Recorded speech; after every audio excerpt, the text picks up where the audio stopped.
All right. And we are back live with the Blame Girl podcast Mr. Terry Wayne. and we got Derek. And I meant to ask you how to pronounce your last name, Derek. Dimpf? That's all right. It's Derek Dimpfl over here. Dimp. Hello. Okay, Dimple. Like dimple, but with the F, huh? Yeah, exactly. Cool. I like I bet that. you've had a lot of trouble at a lot of DMVs or Yeah, a yeah. lot of made a lot of teachers crazy in Mhm. school.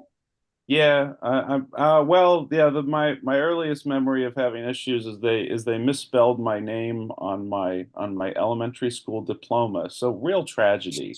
Real tragedy. How do you even get a job without that? That's why he's Well, a comedian. right, exactly. Yeah, it just doesn't fit in. All right. Derek, how was your weekend?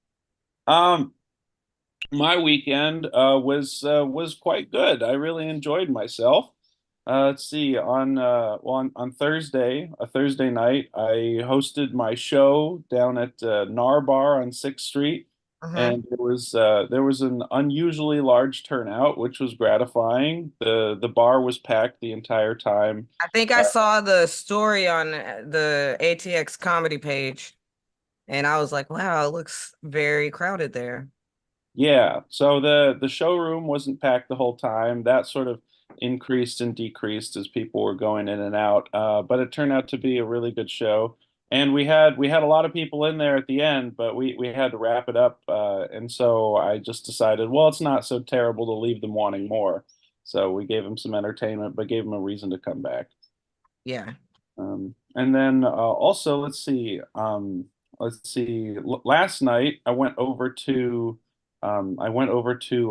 a pun competition show. I don't know if you've heard of these or No. seen those going on. Yeah, it's like this whole it's this whole subculture of comedy where people are just really into doing puns.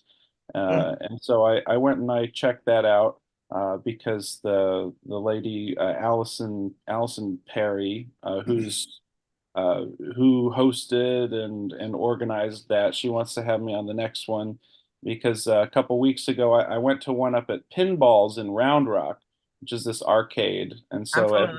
Yeah. every month they have a pun off there, and I did that. I did that one, and I actually won first place. I'd never done one before, Is and that is that off of it's not the one off 183 because I don't. uh, it's not the original Pinballs location. It's still like basically on 183, but it's quite a bit further north, all the Okay. way up yeah, in Round Rock, and it's huge. It used to be like a Big Lots connected to a Best Buy, and I so it's think in you're this talking enormous about my area. sister actually had her wedding. She had a wedding and then we went to pinballs for like the wedding party Yeah, and there. there was like a go-kart track and an escape room and laser tag, right? Uh-huh. Yep, that's the place. So Yeah. y'all did it in one of the rooms there or? Yeah, by the back by the bar way at the back called Nikki's Tavern.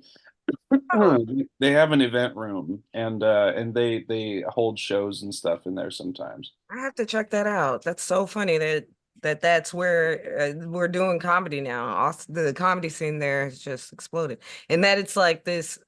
I remember being in Austin was one of the first times. There's somewhere where they do, I think it's at this place called Shooters, and it's like a bucket mic. Hmm. That was my first Yeah. time like stepping outside of the box of just doing my material. That's really fun. So Hmm. Yeah, yeah, I think yeah, the challenge mic every Tuesday, and that's Maggie Mayfield who puts that together. And yeah, and she'll give you so you'll have like prompts that you can pull out of a bucket to do impromptu stand up on, which is fun. yeah. All right. Did I cut you off about your weekend or did you get anything else in? No, I before that, well, I saw a friend was doing like a pre-screening of a film. He made a documentary about the war in Ukraine. He was Mm. over there for some time and got to know some people, and he told this one particular guy's story, which was to try and like represent what happened to so many people that they had to travel across country and usually in dangerous conditions or and their homes might have been burned down, things like that. And so he previewed this documentary for us, which was also very it was very moving. So definitely a mixed bag when it comes to the weekends. Nice, nice. All right. Terry, how was your weekend? How was my weekend? You know, I didn't do anything this weekend. I did nothing. I cleaned the house. That's what I did. Chill And time. that, Yeah. yeah, yeah, I literally just killed time and made chicken stock. Mm. That's that's it. Living That that that slow life out there. Terry just moved to Tennessee, Derek, last year. And he's living that slow, easy life. But I know if Terry was my I husband, I'd keep him in that kitchen.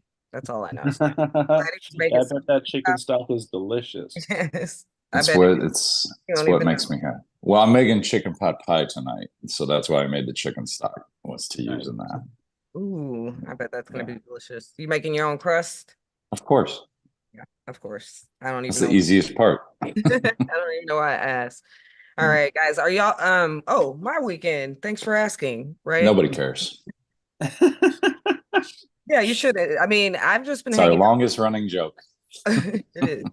I've just been hanging out. I have family in town. My cousins, Princess and Toy are in from Austin. And I was in Austin last week. Now I'm in back in Florida. And I was actually on a show with Derek last week when I was in Austin. But this week, hanging out with the cousins. Oh my God. I took them to Miami Beach on Friday, Terry and Derek. Okay. Have you ever been to Florida, Derek? Yeah, I've Where? been to where? Hmm. Yeah, I was in Orlando for a week. I got to watch the last space shuttle launch, but that's basically the only time I've ever been to Florida. Yeah, there's no reason to go. It's fine.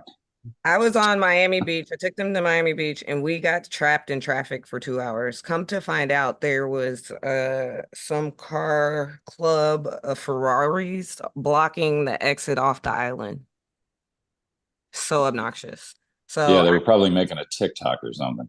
I ended up missing a hotel show I had Friday night, so I didn't get to do that. But I hung out with my cousins. We hit some spots in Miami. We were in Wynwood and Coconut Grove near Yeah. Taurus. And then on last night, we went and actually hung out with some of the other comics because there was a show here with I forget his name, Usaman. It's like a big Bin Laden? no, no, no. He's a comic. He's a comic. Oh, okay. I think he's a big don't tell comic. But anyway, he was here and they all went to Patonk and I hung out with them there, hung out with some other comics and my cousins, of course, at Coco here in Delray. And Is Petanque a bocce ball place? no, No, no, it's no, it is like a a French bar. Okay. And Yeah, yeah. that's a game that's like a bocce ball game they play in France. really? Petanque. Oh, Yeah. that they play in France. Okay.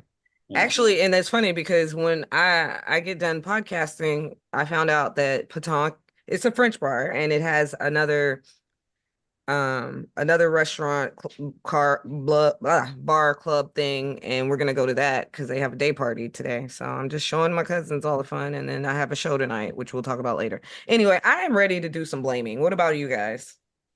Yeah, I Nah, nah, am. I'm not feeling it today. Derek, I like that energy. Yeah. That's I what I think, yeah, I mean, you already have plenty to blame. There's that Ferrari club that screwed up the traffic. Now, I already have a feeling like traffic in Miami Beach is already pretty bad, but it was Mhm. just especially bad this weekend. It for me, yeah, it was on Friday. It was very bad. They blocked the highway and I was trapped for 2 hours in a residential Hasidic Jewish neighborhood. So Okay, at least so Why does that matter? yeah, what's the problem there? Why The even police identify that? because that's what we did. We were just like, oh, there were so many that you don't see a lot of just Hasidic didn't Jewish like people. looking at those black hats and the curly cues Oh and my God. Stop it right now. I did not say any of that. I just found it fascinating because, like, the women, they had their hair covered, and I don't see that every day. I'm more north. I'm in Palm Beach County, so yeah, so you and I had an was entertaining surprised that time.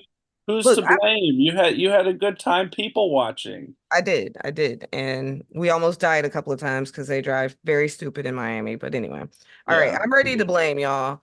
This first topic, oh my God, I did not see this coming when I got the show prep. I don't know if y'all remember Scott Peterson, the poster picture for I Killed My Pregnant Wife back in the Mhm. 90s.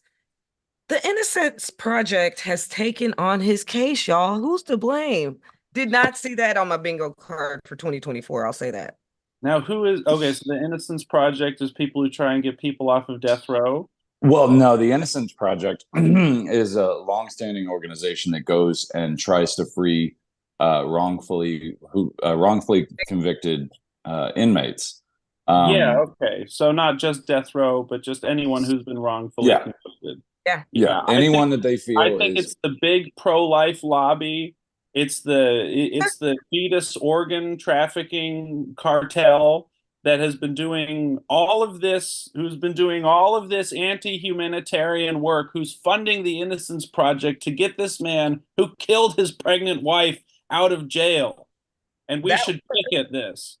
that was definitely a leap there. Get me there, Derek. Oh, well, he killed his pregnant wife, right? Mhm. well, That's that's why what he's they're in saying he prison. didn't. Oh, That's why I used the wrong word. I meant the pro-choice lobby. It's all these Planned Parenthood organ traffickers who keep on I would have killing our okay, babies to let me make get in rich here. people live I would have longer. I What's would have that stuff that they get out of the baby blood that makes them live so long? I'm listen, fucking mad. I would have been with you if you said that they actually killed Lacey Peterson for her baby. I would have been with you, but you lost me, buddy. You lost me. I don't Well, know. I Lacey What do you think, Peterson, Terry? is she related to Jordan Peterson? Because she's got to take responsibility for what she did. It's like, yeah, make your bed. heck. Um, Terry, what no, you I think? mean, well, that was such a big story when it Mhm. happened, Oh and yeah. the facts of the case couldn't have been more clear. Like the guy had guilt written all over him. But I have extreme respect for the Innocence Project because they have had people get exonerated and get new trials and new evidence, and uh, so the fact that they even took his case was mind blowing to me because I was like, what There evidence do must you be have something there if they to? even took his case because they know who he is, you know? Well, and that's what I thought too. But if you watch any of the coverage or you read any of the things, it's pretty flimsy evidence that they're going off of, you know. Who's But that celebrity lawyer who always takes cases for media clout? Is it Gloria Allred? Is that the one I'm thinking of? She's Gloria one Allred? of them. Yeah, yeah. I think that this is a conspiracy on the part of Gloria Allred and the heirs of Johnny Cochran, and they're just trying to get they're trying to Derek, get now I see why you live in Austin. Like yeah, with it's the your conspiracy theory. Kardashians. Okay, no. But I, for me, let me get it here. For me, I'm gonna go ahead and blame law enforcement. Yeah, Um, yeah, I'm down for that. they are so bad about we know who it is, and we're Mhm, all like automatically wife dies, it's the husband. mhm. I'll be the first one, but do your investigation properly. From what I understand, they failed to properly interview or investigate a burglary that had taken place across the street the night before, and they didn't even interview some of the neighbors. So I think for me, the blame is going to lie with law enforcement. It's the bootlickers. Yep. Well, That's I mean, I agree with that, but also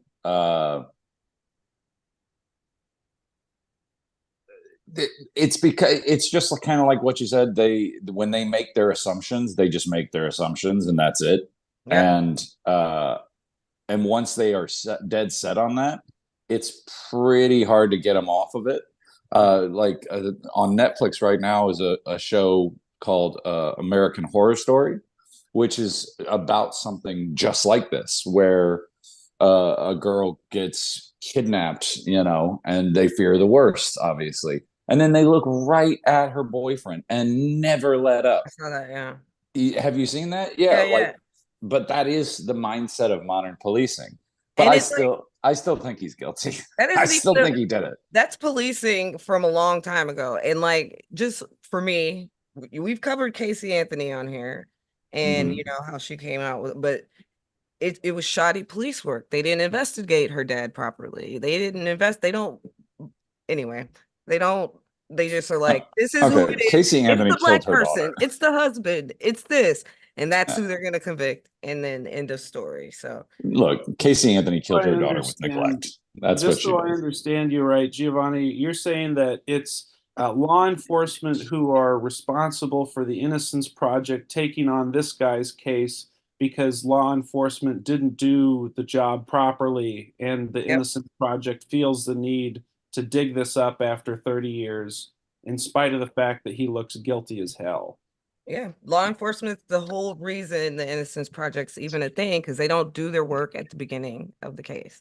Yeah, And I I mean, agree with you in most cases. That's true a lot of the time. Yeah. But this man killed his wife. I mean, he just did. He killed his wife and their unborn baby.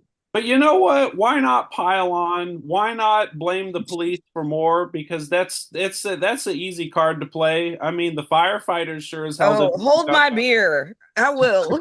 Like, all right.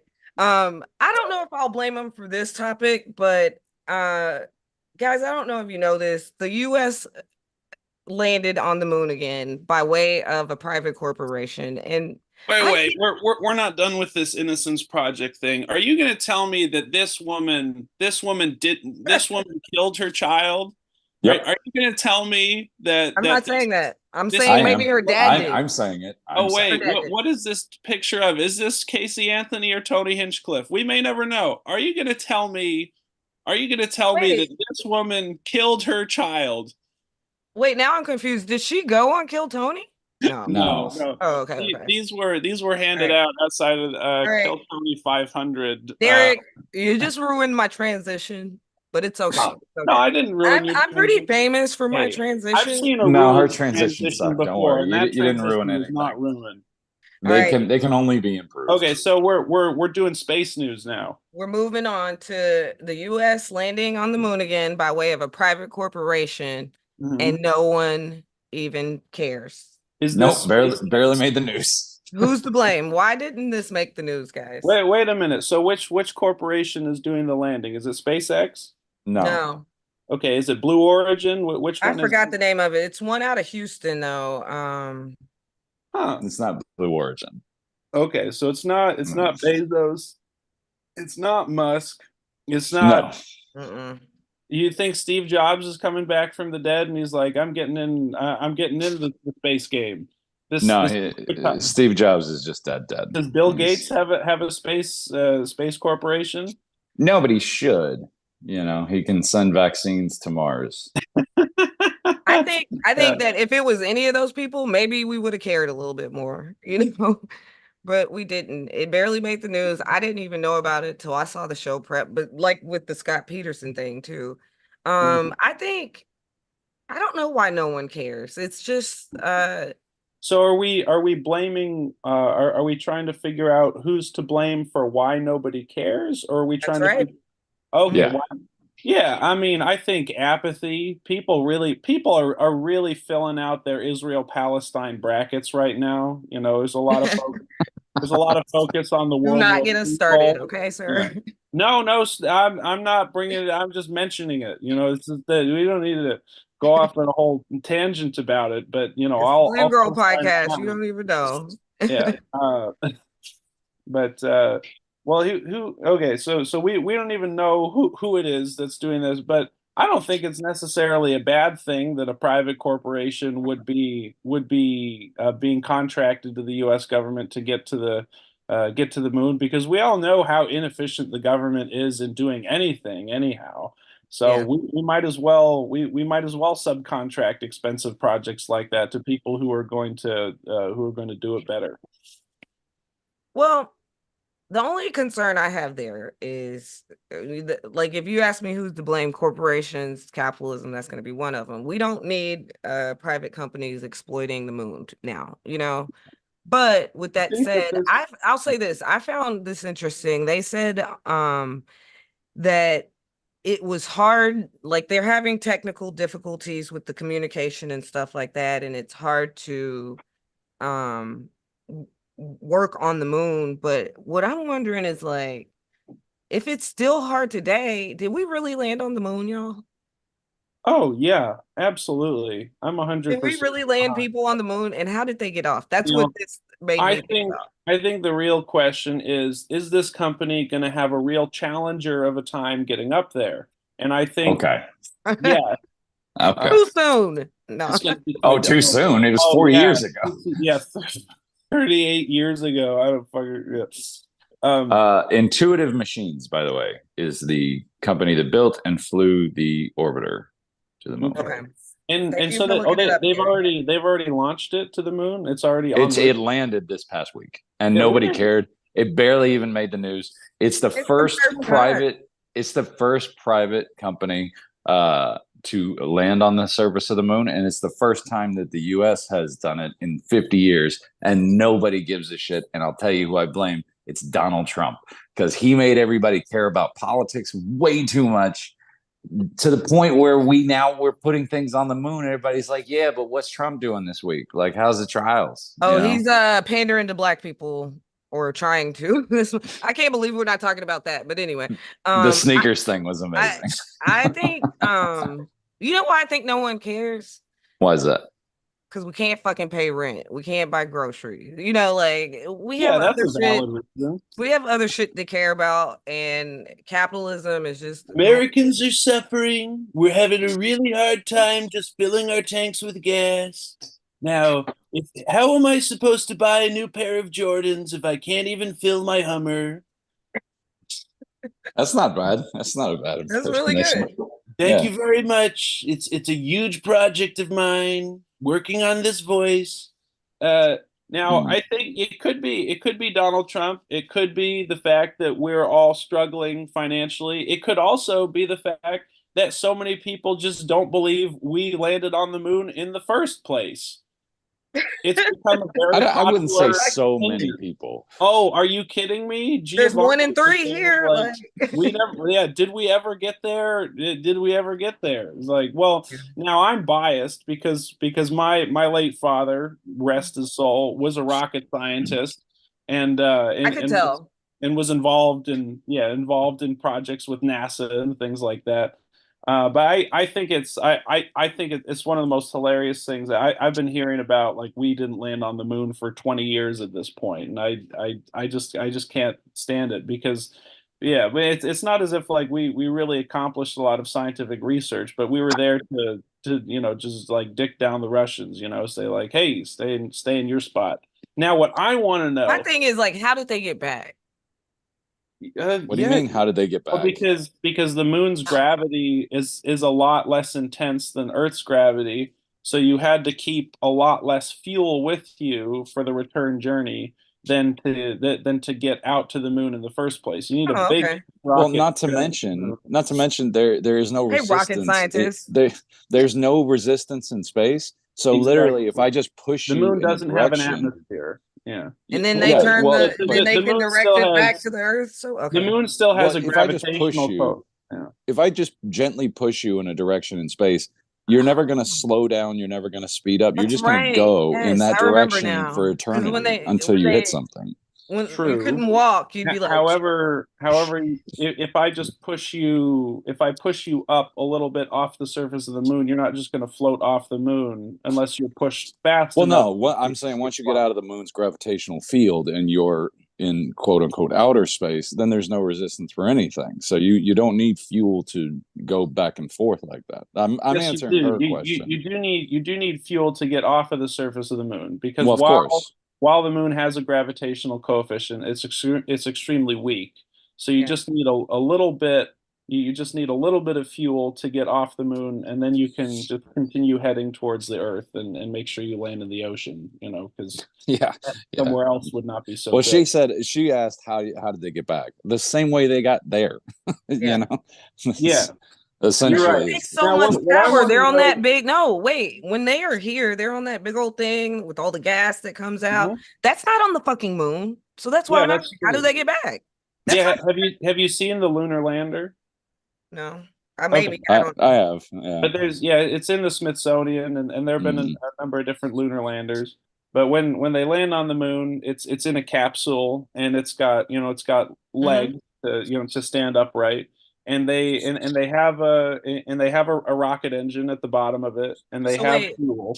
let me ask you this. So they have the thing that sends them out into outer Mhm. space from Earth.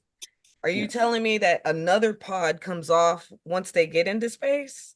Because I know So the stuff that stays here, the, right? the the capsule that's at the tip of the rocket that gets sent to the moon has its own rocket and propellant on it. Mhm. So Okay. after it's separated from the initial booster that gets you off of the Earth, then it can land, and it has fuel, and it has a rocket which is sufficiently powerful to get it off of the surface of the moon and back to the Earth.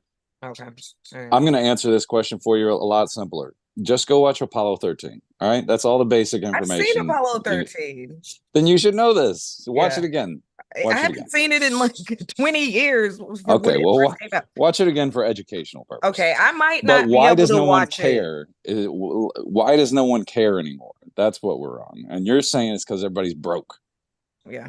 I'm Yeah. saying it's because everybody's obsessed with this theater I think show it's called because politics. the general respect in the public for Tom Hanks has decreased so much because of the antics of his son that Yeah. nobody will pay I attention. respect him a little bit more because of Chet. I personally like, I don't know. I'm just making up bullshit. I know. Uh, Yeah. I'm I was just going to messing say with the you, antics of Derek. his son. I was hunting for like who was the star of Apollo 13 in my head. Finally, it hit my brain, Tom Hanks, and then I could Yeah. do that dumb thing. I'm more of a Kevin Bacon guy, but all right. That's fine. Oh yeah, no, I'm more of a Canadian bacon guy myself. But the Knew question, you were Canadian. Wait, no, the question is, what about Chinese bacon? Because we might be eating it soon, guys. China um, might be trying to shut down our infrastructure. Who's to blame? beef, pork, chicken, Mulan, What do you, anyone? Uh, what do you want in your oh, fried rice? I think pork and fried rice would be nice. You know, Yeah. if that's what we're going to be eating when the Chinese take over, I say let them have it. But will we have bacon Well, still? when you brought this story to me, I was a little taken aback by it because like Hmm. my only question is why? Like we're Taiwan. I understand that and I understand the whole politics of Taiwan and one nation, blah blah blah. But financially, ruining us would ruin China in turn. You know, Hmm. it's not like they would just come in and take Why is over. that? Like we live in a nuclear world. Like Why would financial ruin of the United States mean ruin for China also? well, we're their biggest market, and we are their biggest trading partner as well. Yeah. Okay, that's fair. Yeah. Yeah. They're gonna Now So, lose money I've by got a shutting us. question about this moon story, which oh, we're going is back to the moon now. yeah. I want to know like what was landed on the moon? Was it an unmanned rover doing like Yeah, a it's an unmanned lander. yeah? But yeah, and it tipped over, by the way. But Oh, you can go check.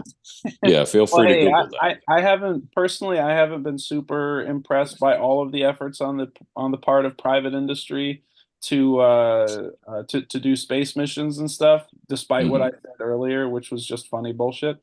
But because while SpaceX has been really impressive in the things that they've been able to do, I feel like a lot of private companies wouldn't be as concerned with making sure all of the appropriate safety measures were taken when launching missions like this, making sure all the QC was done correctly.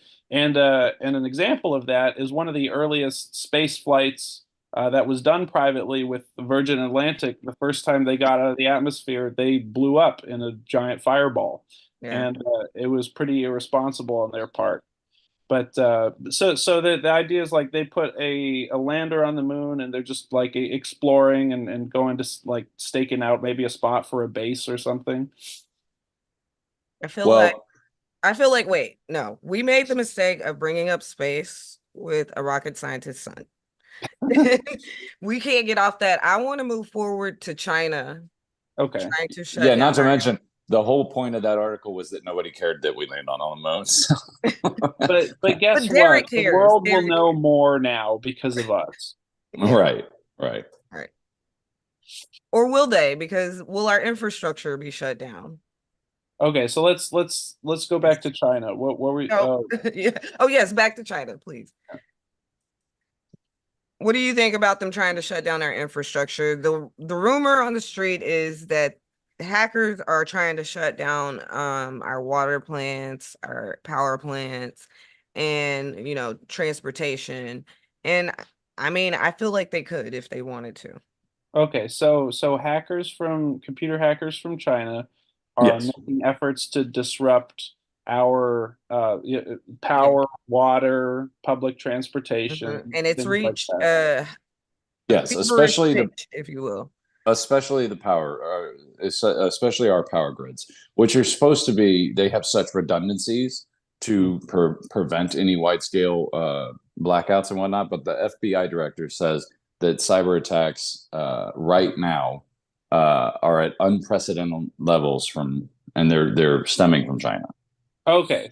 so Chinese computer wizards are Yes. doing what they can to fuck up our infrastructure. Well, I mean that that only just makes sense to me that that would be something that would be ongoing. That like say like Russia, China, and I would think that the United States of America would want to know how to do that to other countries because that's just another layer of contemporary warfare. In order Definitely. to, in order to wage war on another country, it's really useful to be able to, to cause trains to crash, cause panic, terror, to deprive people of resources like water and power, so that so that they might suffer and might and will become less productive. So that just makes sense that any modern major power would try to be doing that. And if China is doing all these cyber attacks just to see how far they can get into the system, that it's just logical. I think they would be doing I that. I Well, think they're yeah. they're doing it more so in retaliation for our position on Taiwan. Terry, what do you think here? Um, like we were talking about before, it's a nuclear world, and we live in a world of mutually assured destruction. So China, every nuclear nation knows this. Like you can't fire your so traditional warfare is out the window. However, it's a new type of warfare. It's cyber attacks, it's influencing elections, it's misinformation. These are the weapons of the new war. Is how do we corrupt that culture? Yeah. How do we turn them against each other like they did with us politically in 2015, 2016?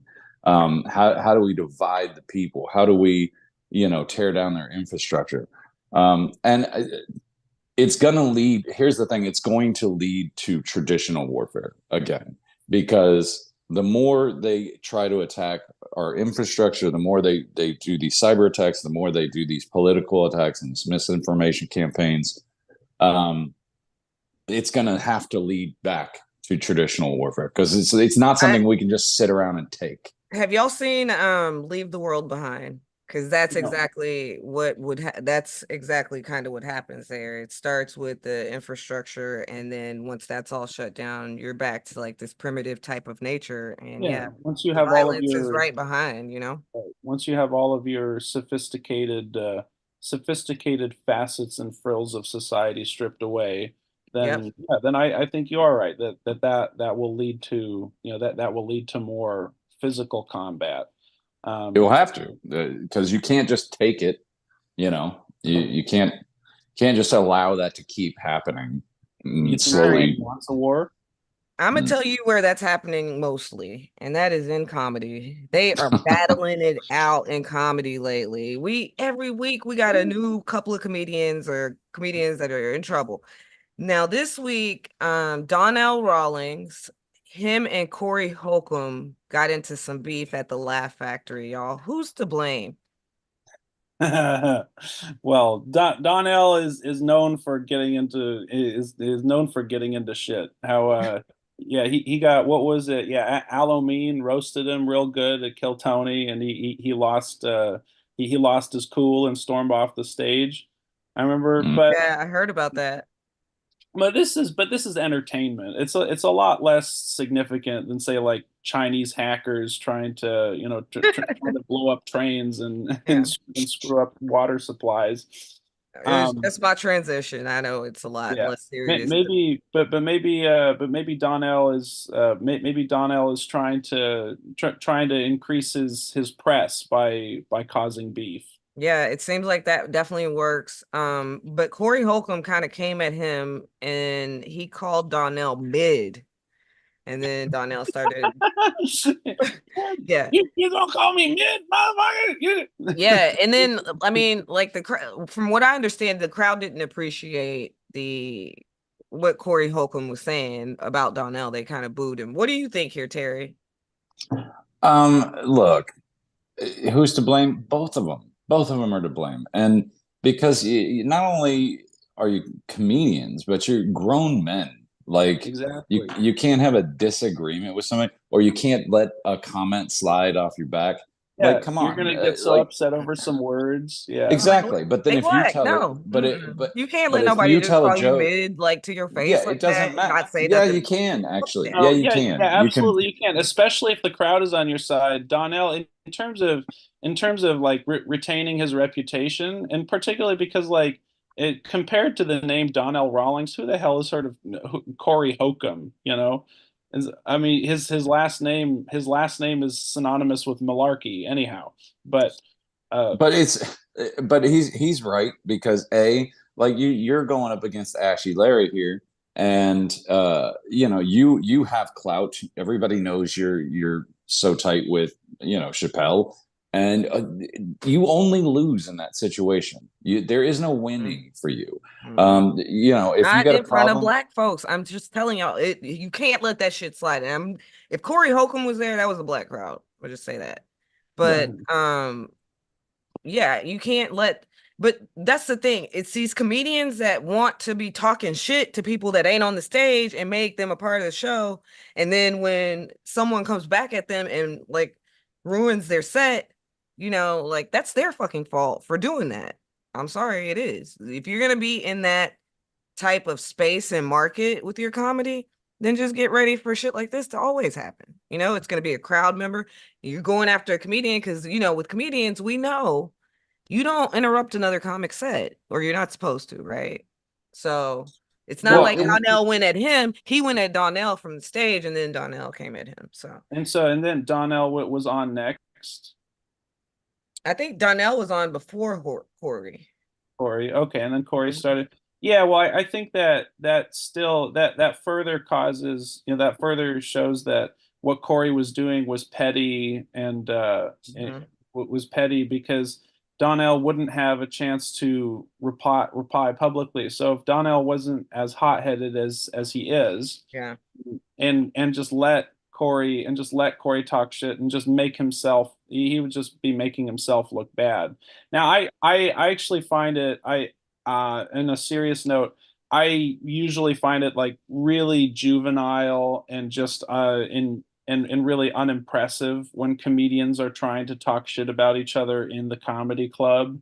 And it also makes what you're doing, it's not comedy anymore. Aren't It's you a roaster though? Yeah, no, I love roasting. It's fun. Well, Yeah. you both have the mics. I get it, but I want to Well, say that, like, yeah, I mean, well, not just when you both have the mics, but if you're, yeah, but you're putting on, what, no matter what it is that you're doing, you're putting on a show for people, right? And so hmm there's an understanding, there's a suspension of disbelief on the part of everybody, in the place, like you're putting on a show. When things be like when people try to make things like that real, then they're doing comedy about comedy. It becomes this like weird meta comedy thing. It's like, oh, like now we're keeping people's attention because they know who we are. But I just find it to be a tremendous waste of time, and yeah. really, and usually when people are in that state talking about those things, I don't think they're really saying anything of consequence or significance. It's just irritating. I Mm. think on this Well, on this just this is my last thing on this. I think that personally, I think Corey Holcomb had more to gain from starting to be like the back and forth and making TMZ That sounds press. accurate. Yeah, than Donnell did. And like you said, Donnell is a hothead. So he knew Donnell was gonna pop off back at him. He knew he wasn't gonna just take that. So well, In a he sense, it might have was a been smart strategic move on the part of Corey Holcomb. yeah, Donnell had nothing to gain here. Nothing. mm, It was a lose-lose situation for him. So, I mean, the best thing he could have done and been like, "Oh, make you jokes, children," or whatever, and just yeah. put him. You know what I mean? Yeah, I would have liked that. But Make your jokes, children, but because he's so much as, more. yeah, but as any full-grown man knows, the more you react to it, the more they know they got something on you. You know what I mean? Yeah. Because having that big emotional outburst, having that it tells everybody listening that yeah, okay, that hurt your feelings. You're all butthurt. And not to mention, as I always say, when you become a comedian, you give up the right to be offended. Yeah. Okay, because everything you say, you wouldn't want somebody calling you out for something offensive you said. So how dare you? How Yeah. dare you come back and say, "Oh no, that now my feelings are hurt." And you Get know out of what, here. Terry? Oh my God. And I'm sitting here listening, thinking about this. Remember when we went to Ohio and we saw, Mm-hmm. and Trevor and Noah went for like an hour long, and then Donnell went after him, and then he went after Trevor. Like he was kind of going for Trevor. Trevor didn't come after Yeah. Donnell after that. Like, so, Yeah. um, Well, in that case, Donnell got what he richly deserved if that's what he's doing to other people. yeah, that's what Mm. it just dawned on me. I was like, well, maybe he kind of deserved it because he's done that to other comics and we've been there in person to witness it. So. Yeah, and just to be clear, I haven't no, I don't I haven't known it about any of the stories that we've been going through. I'm not as informed as you guys, so I'm just talking ridiculous bullshit over here. It's Hey, not. we're comedians. You don't have to apologize for that. But now we're gonna get to know you and be as silly as you want. But tell us the truth because we want to know about you as a comedian. Like, Derek, how did you get started doing comedy? I think the first time I remember doing jokes for a bunch of people and having all their attention and they were all laughing was when I was in kindergarten. Uh, so something was happening like at lunchtime, and Mm-hmm. some kid was and we like I think we were like putting on paper crowns, and I was just sort of like being silly, acting the fool, and Mm-hmm. and I realized that everybody liked that, but I wanted to be a comedian because I love entertainment. I like to laugh. Mm-hmm. I don't really want much more in life than to make people smile. So pursuing comedy seemed like a natural choice once I finally was able to tell myself like, "Yeah, it's okay, you can do this." So how did you do it finally? Yeah, well, I finally settled on doing stand up when I left the country about 4 years ago or so, and when I was on the plane going across the ocean, I I kind of all settled in to my heart. All the Tetris pieces clicked in place. Like, well, when I come back to America, I'm gonna move to New York City and start doing stand up comedy. Now, I came back to America in the midst of the pandemic, and so New York City wasn't really an option. But Mm-hmm. I bought a ticket, Spirit Air one way Spirit Airlines ticket to Austin, and I got there on March 30th, 2021. I did my first open mic that night over at the Romo Room, which does not exist I anymore. remember the Romo. RIP everybody. And I haven't stopped doing it since. Yeah. It's funny because the first time I did an open mic in Austin was right when COVID dropped, like that January when we were like, people were getting sick. Right. And I had gone to Austin and Romo Room was in like a dentist's office. It wasn't even in that plaza that it ended Yeah. up in when it closed. It was in a dentist's office. It was crazy. It was fun. My cousin, who's here, actually, she came out to see us. But anyway, so you got started at the Romo Room. That's pretty cool. What is your favorite venue to perform at in Austin? And you cannot say any improvs. And maybe, I don't know if have you done the Mothership? Yeah, I have. We won't say like any A clubs like that for Austin Yeah, folks. for sure. Okay, by improvs, you mean like the equivalent of the Hollywood Improv, because there isn't an Yeah, we improv. got improvs all Yeah, down just so a room. Yeah, So Mothership would be a big one there. yeah, yeah, sure. we won't I allow the Mothership. right. I'd say that one of my favorite rooms to perform in Austin is the Velveeta room. Okay. I think it's one of the best set up for stand-up comedy.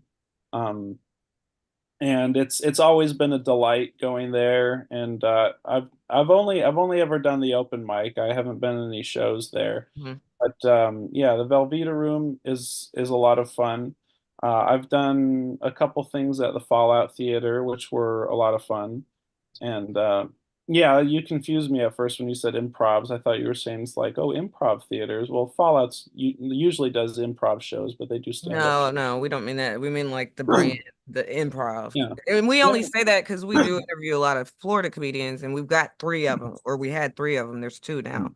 So Yeah. we don't let you say the improv because, of course, Just anything that would be too easy, you yeah. Sure, know? of course. If you're Yeah, I mean, funny, you're gonna get laughs, and those are gonna be the best rooms, right? But we don't Right. learn about the other rooms, like the If Velveeta. you were a LA comic, we would say like you can't say the Laugh Factory or the store. right. Yeah, Same thing. exactly. And So, yeah.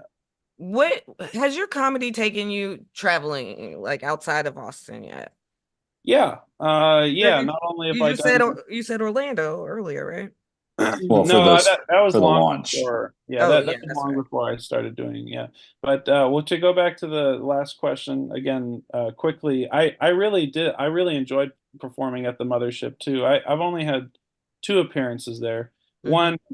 One was on the open mic, which was fun, but it's something I'd like to try again because like sussing it out the first time, you just like are putting your toes in the water. But I really enjoyed doing Kill Tony about back in last May is when I did it. When it was still at Vulcan.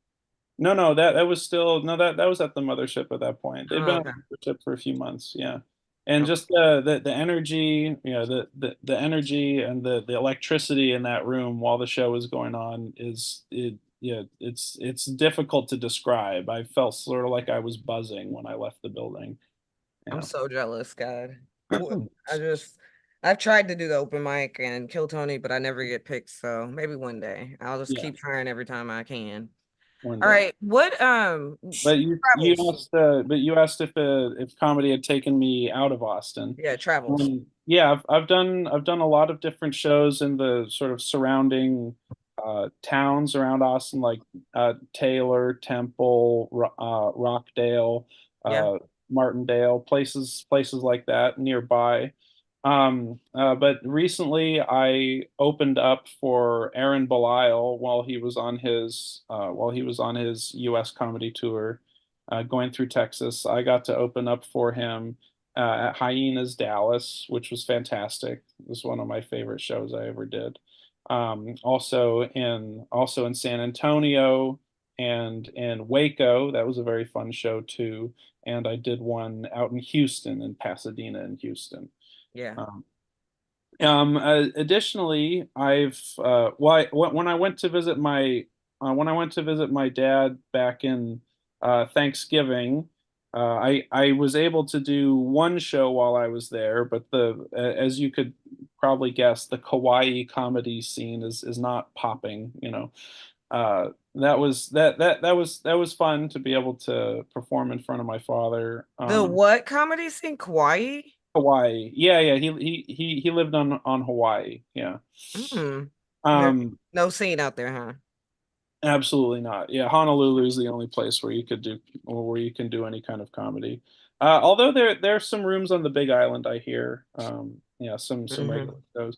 But more excitingly, from early December to early January, just about a month and a half ago, I was out in London for a month and I was exploring the scene there and did a Hmm. bunch of shows while I was there for a month. Oh, okay. That's awesome. That's really awesome. Where what's been your favorite moment as a comedian? Hmm. I think the moments that take you by surprise are a lot of fun. What like or if the audience I like it when or if the audience participates with me in some way and I play with that, and that those are some of the moments where I've noticed that I've Do you gotten. have one that stands out? Yeah, one thing that I one thing that was really fun was I was at a heckling show, so it was a show specifically to invite heckling, Okay. and um and somebody called out from the audience, "Hey Derek, April 4th, 1979, do it." And so then I'm thinking like, "Oh, he's making the fact that I'm autistic subtextual. He's like, tell me what day of the week that was. Like, because there are people who can do those calendar calculations and things like that. And Mm-hmm. Yeah. I'm like, oh yeah, fuck you. You think all autistic people can do that? Not everybody's Rain Man. Right, exactly. So I looked at him and I said, Wednesday, fuck you, and everyone. Oh. And then about 30 seconds later, this guy cuts in. He goes, "Hey guys, I Googled April 4th, 1979. It is a Wednesday." And everyone went absolutely nuts. Oh yeah. So you Wait, felt so good. but did you know that, or did you just pick a No, random no, day no. and get I lucky? just said, I just picked a day. I was like, Wednesday, fuck He was you. like, can autistic people Well, you had a calculate? 1 in 7 chance of being right. So Yeah, Yeah, and there exactly, and there's some people, and there's some people still who think like, oh, it was like his magical autistic powers that made him. it's funny. sure, yeah. What's been your biggest challenge as a comic? I think one of my biggest challenges at first was not being distracted by things because when you're doing open mics where it's not an audience that's necessarily really attentive, where it's not unnecessarily a lot of people who are there for comedy, when you're dealing with a situation where people didn't pay a door cover to be there and so they're not invested. At first, I used to get I could get distracted by things and be and try and bring people into the show and reacting to Hmm. all kinds of things that were going on in the room, rather than maintaining a little bit more focus. Like it doesn't hurt when you're in that environment to acknowledge certain things that go on, but it Totally. can also really hurt your performance to become too easily taken off of track by that. I think that's yeah, that's one of the challenges, but with practice, you learn how. And I like hearing you say that that was a challenge. I wouldn't have been able to tell watching you last Saturday, you know what I'm saying? Because you kind of worked it in with your material on your set and it worked fine. And that's like crowd work, like you never know what might happen if someone's gonna yell out and you have to come up with something very quick Mhm. to be in the moment. So being in the moment is a challenge sometime with comedy because you have what you're gonna say and it could just mess up a punchline or make you forget where you're at. And Yeah.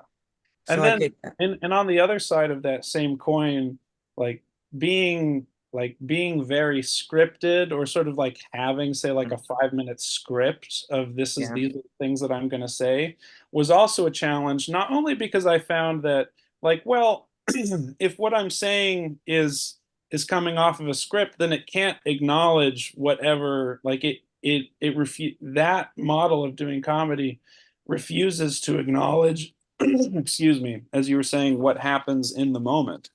And Yeah. and so I like to keep a balance between those things. But more recently, a challenge was like say you know, having something which is say more of a script. Okay, here's the plan that I'm going for. If I get taken off of course by something, but it's good, that's fine, and I can Yeah. follow that to its conclusion and then come back to what I'm doing. Totally. Totally.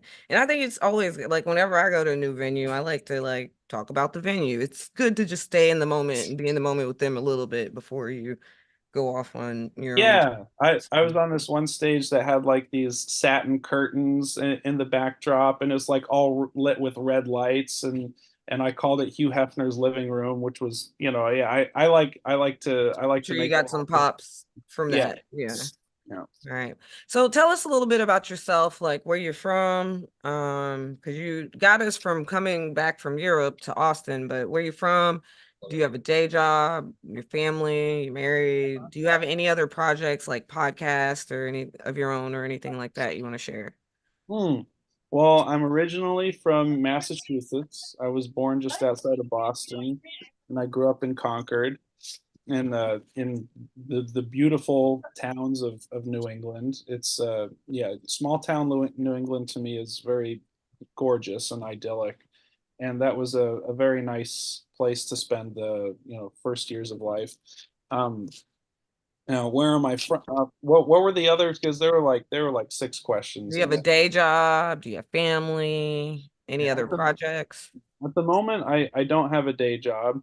I've uh, I've been the open mics that I have been hosting have been supporting most of my most of my income, and then also I've been selling beer to people that I live with because they can't buy it after midnight, and so I get it cheap from a friend who who has a brewery, and I live in a housing So like 30 people, so there's a lot of alcoholics here, so that's what so you're a bootlegger essentially. exactly. Yeah. Mm, all Yeah. right. All Um, right.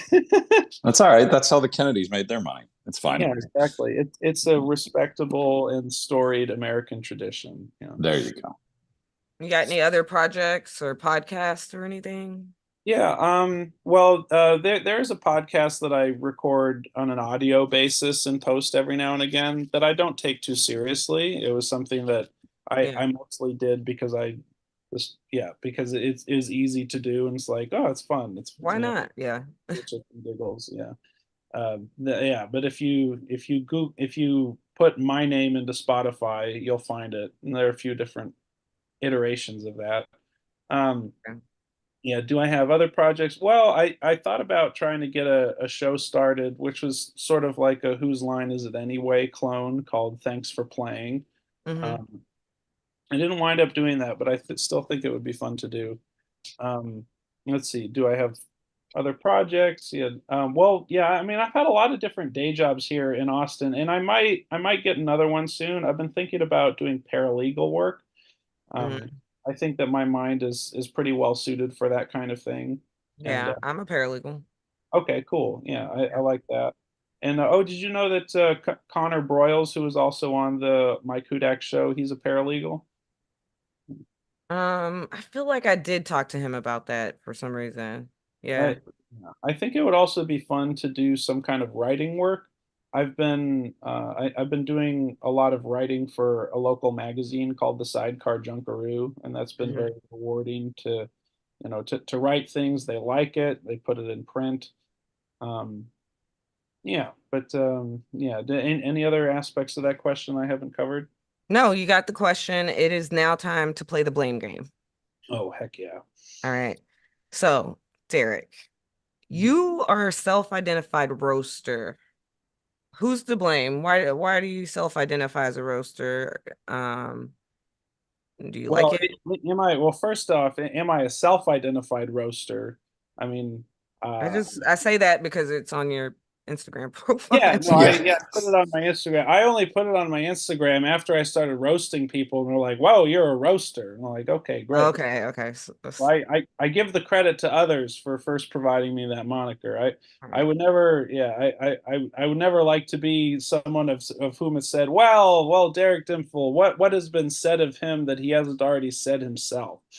Um, but oh yeah, so the first thing that I would blame for my becoming a roaster is my last name, as we covered.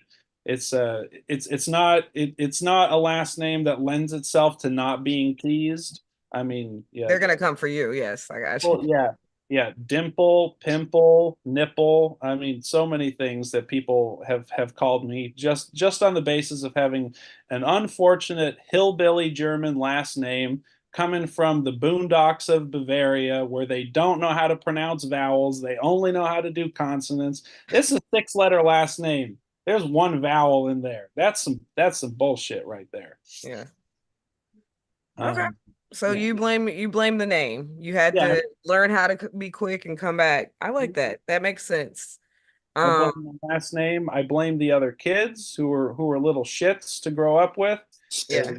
Not is I hated kids for the longest time because now I understand at enough distance. I think that children are wonderful and interesting, also little savage beasts. I Yeah. don't I was a substitute teacher for more than a year, and so I have no illusions about I don't think that children are just sweet little angels, but I think that they are awesome and entertaining and also and when they're at their best illuminating. But um yeah, I blame the other kids for being little shits and not accepting me, not understanding me. I was a little different, and so Definitely makes sense. I learned to have deep levels of resentment for everyone who was around me for a long time, and so that's a useful reservoir of anger to access when I'm roasting.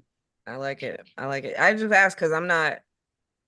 That's a challenge for me is roasting. I do them because I like to challenge myself, but I don't like being mean. So Yeah, but I found with one of the roasts that I did that it didn't go so well in terms of victory. Like I think people still found me entertaining, but I mhm. found that I wasn't roasting very well, and I realized afterwards, like, oh, that's because this guy I have no feeling of anger towards. So and the last person I'd been on a roast battle with, like I was amicable with that person, but there had also been moments where they had given me legitimate cause to be very angry with them, and I absolutely tore her apart. But yeah, but this yeah, but that other roast that I did made me realize, like, oh, it would be very useful either to manufacture some feelings of anger about this person or like to talk to this person face to face, like in a playful way where I'm trying to get them to make me angry so then I can access that genuinely and It's then like say a and write some things which are legitimately hurtful about them. yeah. I'm sure that helps like in like rap battles, when your opponent's like super mid, it pisses you off. You're like, I can't believe they said that. And then Oh it yeah. brings it out of you. All right. Do you have anything you want to promote? Give out your socials. I know you have a couple of rooms, you said, and if you're on any upcoming shows, maybe tell everyone about that and how they can find you on socials. Yeah, if you're in Austin on a Thursday night at 10 p.m. at Nar Bar, which is on 6th and San Jacinto Street, just across the street from the Sunset Strip Comedy Club, I run a comedy room there every week. And as I've been doing it, it's been getting better and better. Lots of fun. Like you saw in my story, it was packed last Thursday, and I intend to do everything I can to continue that and keep on getting it more popular. Yeah, so that's what I do every Thursday here in Austin. I have yeah, on Instagram, I'm at Derek D Comedian, DEREK D Comedian. Also on YouTube, or you can type that in. That's my handle there, Derek D Comedian. Or if you write my name, Derek Dimpfl, DEREK DIMPFL.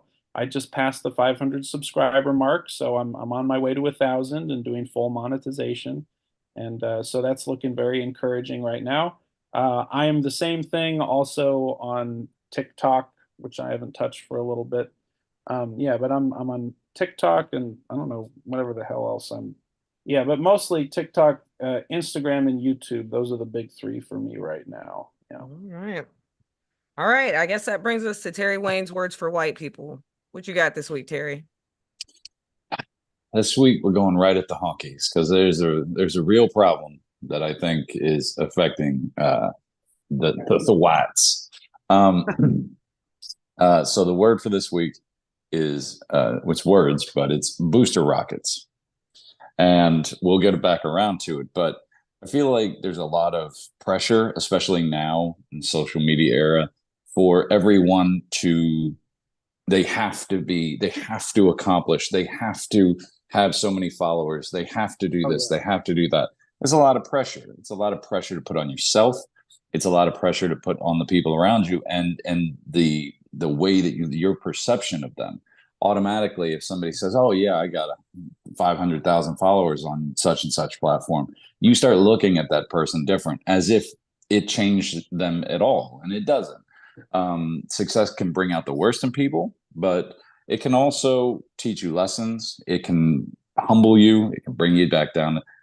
What I'm saying is, you don't have to always set your sights so high, because you never know what your contribution may have been to this person or to what they're doing to get, you might have helped somebody start a business without knowing it, or gave them the confidence to pursue something that now they're, greatly successful at.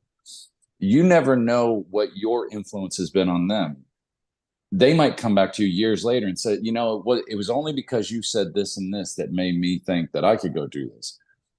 So basically, what I'm saying is, stop putting all the pressure on yourself, because not everybody's going to be a shuttle, but everybody can be a booster rocket, and they're just as important. You can't get out of the atmosphere without those booster rockets, and the shuttle needs you just as much as you need them. So don't worry about always being a shuttle. Try your best to be a booster rocket. Thank you, Tony Robbins, for that inspiring speech. Oh, you don't know Well, how far Terry has gone. Well, Yes. it's an election year. I feel like we're gonna need some positivity this year.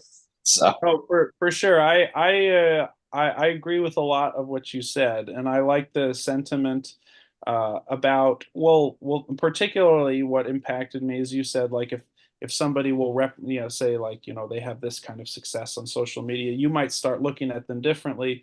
And the fact is, whatever kind of following they have does not change them intrinsically. It doesn't change the raw material of who they are, or who they are to you when you socialize with them.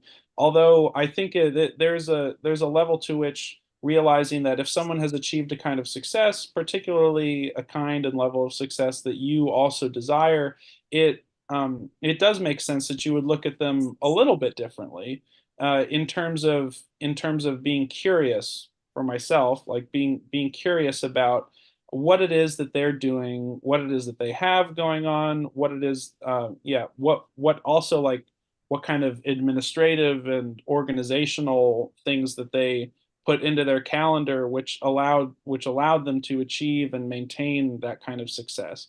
So I think, I think you can always learn from people like that, without maybe becoming too overawed with, what it is that they have, because Yeah. that causes you to be disconnected from it. But then also, I think it's very smart to be willing to be an uplifting force for someone like that. You can become a part of what they're doing, and in so doing, learn some of the things that you need to get going to where you want to go, if I you just want. think I think that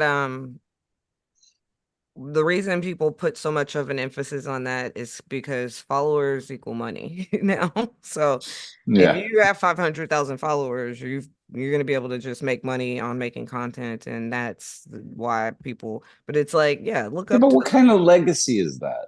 What did you create? You didn't. You're Don't be content an old man creators. about it. I'm not being an old man, but I'm saying, like, all right, maybe I'm being a little bit of an old man. All right, all right.